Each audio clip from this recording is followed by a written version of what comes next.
Today, I'm giving you 3 tips on how to shoot an awesome professional time-lapse of traffic that'll give you those streaks, those red streaks. Let's get started.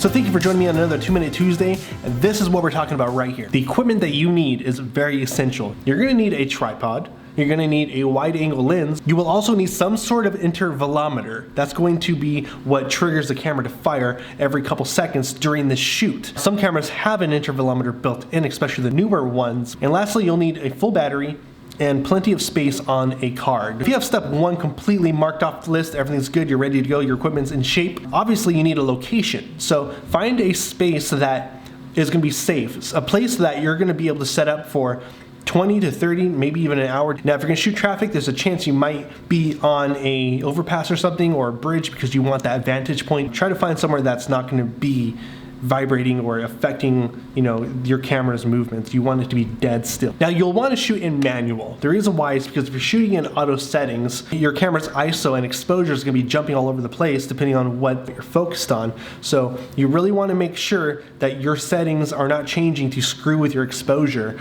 And the second to that, you want to lock your autofocus on the subject you're filming. When you're shooting long exposure shots, you might need a neutral density filter depending on how lit up the area is. For the time lapse that I'm demonstrating here, I had an ND4 filter on it. Let's jump into those manual settings, and I'm gonna go in specific order because every setting you configure is going to affect the next. It's a good idea to find what aperture you want to shoot at. In our case, because we want to let as much light in as possible, my lens aperture opens up to 2.8. You want to open your aperture up as wide as possible.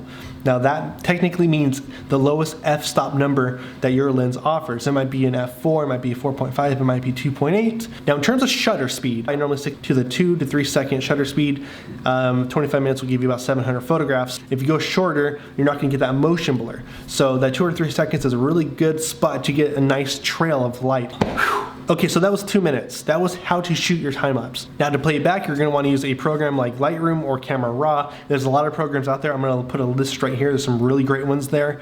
And that's how you're gonna convert those pictures, that group of photos, those hundreds of photos, into a video that you can then share. And for the record, I do recommend shooting RAW, but if you've never touched any of these programs before, or you're new to this, then just shoot JPEG. Just shoot JPEG. Try it out, see if you like it, and if it's something you really want to pursue, let's learn more about RAW and how to use that. That's gonna give you way better dynamic range and color control in the end process. That should be like your goal. So that's it, guys. I hope this helps you in any way. As always, if it did, hit that like button, subscribe if you want to see more, turn on the notification bell. Please, it's one click. Just turn on the notification bell. I promise you're gonna be happy you did. I'm uploading every Tuesday and you'll be notified directly when I upload. Thank you for watching, and I'll see you in the next one. Peace.